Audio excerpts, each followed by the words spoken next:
In this world, there are 5 rings. Whoever gathers all 5 can rule the entire world. A man named Tao has already obtained 4 of them. Only the last one, the metal ring, remains.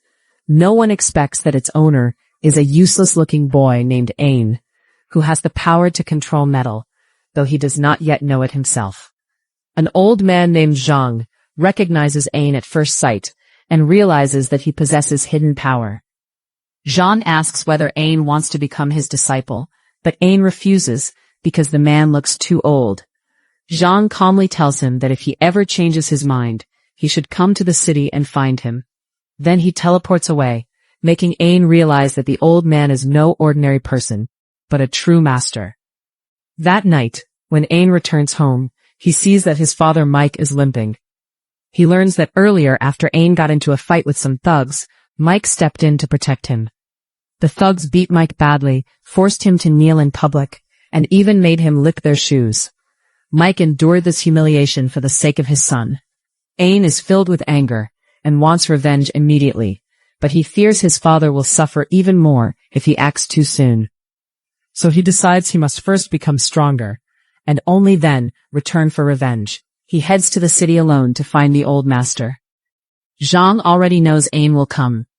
As soon as Ain arrives, Zhang teleports him into a grand hall. To test him, Zhang snatches away his dagger and throws it into the air. Ain runs after it and stretches out his hand, trying to control it with his mind. Suddenly the dagger flies back into his hand. Zhang is then certain that Ain is the one he has been waiting for. Ain falls to his knees and accepts Zhang as his master.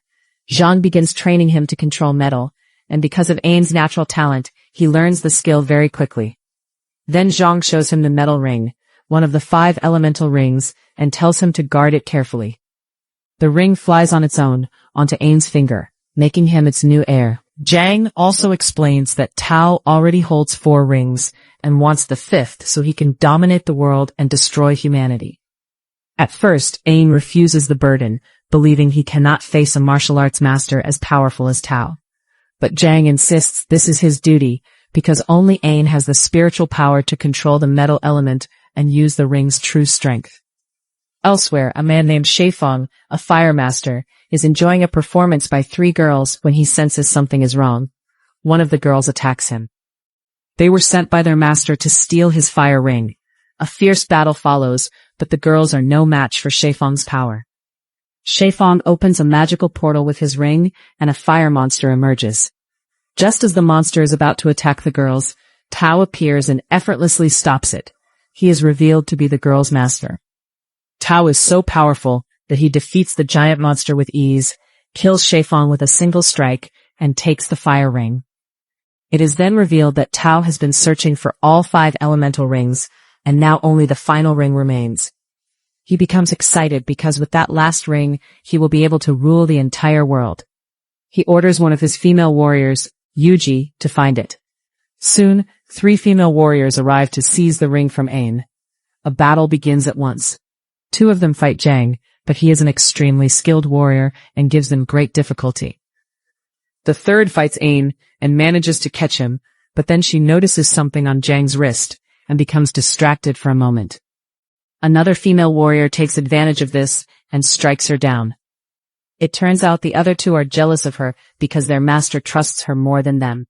As she falls, one of the others attacks Ain and throws him down from above. But the injured warrior uses her teleportation power to save Ain. Before they can escape safely, another magical attack wounds her. Even so, before hitting the ground, she teleports both herself and Ain away to another place. When Ain sees that she has injured herself to save him, he decides to treat her wounds. In the next scene, when she wakes up, she realizes she is in her own home. As she comes outside, she sees Ain using the golden ring's power while practicing his spiritual abilities. She warns him not to damage the flowers near the pond, because they are extremely special and bloom only once every 60 years. She protects them carefully for that reason. Then she asks Ain to hand over the golden ring, but he refuses. He says he will only give it to her if she teaches him teleportation magic. Since she desperately wants the ring for her master, she agrees. But as soon as Ain learns teleportation, he uses it to disappear and returns straight to his village to see his father. Before going home, he buys new clothes and a bracelet using golden marbles he obtained while practicing with the ring. Meanwhile, the other two female warriors return to their master and report the girl's betrayal. They say she helped a boy who possessed the golden thumb ring.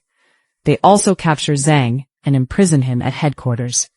After hearing everything, their master orders them to find the girl and arrest her.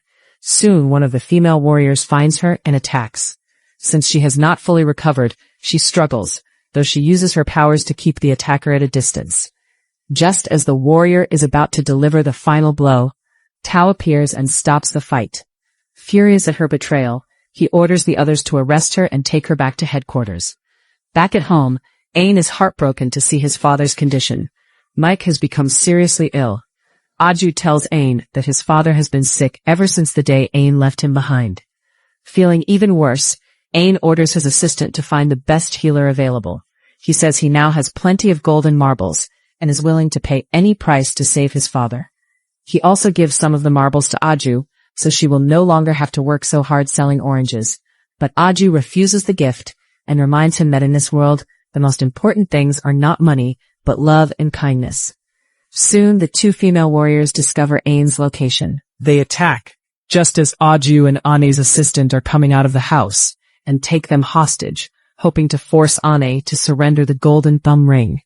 Ane refuses, because he promised Zhang he would protect the ring. Hearing this, one of the warriors tries to kill Aju, but suddenly countless pieces of metal rise into the air and attack them violently. One of the female warriors is killed on the spot. It is then revealed that these metal fragments are being controlled by Ane's father, who possesses the same power over metal as his son. He attacks the second warrior as well and throws her far away. At that very moment, Tao arrives and right in front of Ane, uses his power to kill Ane's father, his assistant, and Aju. Elsewhere, Zhang realizes Ane is in danger. He asks Ji to help him break free from the restraints Tao placed on them.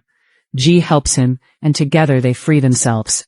Back at Ane's side, Tao is about to kill him and claim the golden ring when Zhang suddenly appears. Using teleportation, Zhang takes Ane away, and the two arrive at Ji's home. There, Zhang tells Ji to go back in time and obtain the fire ring. Using the spiritual power of the flowers, Ji travels into the past, to the moment when Ane is fighting Tao. At that time, Ane is almost defeated, but Ji uses the opportunity to secure the fire ring. As she tries to escape, one of the female warriors notices her and attacks. In the present, the female warrior who survived Ane's father's attack finds Zhang and Ji and fights Ji. After an intense battle, she defeats Ji and then turns on Zhang, but in the end, Zhang defeats her too. Back in the past, Ane uses the fire ring to summon a fire monster, which attacks and kills the female warrior there. After that, he returns to the future. Remembering everything that happened, especially the deaths of Aju and his assistant, Ane decides to take revenge and confront Tao once and for all. Ane soon reaches Tao's headquarters and rescues Ji just as Tao is about to kill her. He gathers all his strength and tries to defeat Tao. But Tao is far stronger and Ain loses. Tao counterattacks and knocks him down, leaving him helpless. Then suddenly, an old man appears and begins helping Ain. Together, they combine their powers and unleash one final attack, finally defeating Tao. In the last scene, Ain thanks the old man for saving his life, but he is shocked to discover that the old man is actually his own future self. After this truth is revealed, Ain takes possession of all 5 rings, so that no one can misuse their power again. In the end, he proposes to Ji, and the story comes to a close.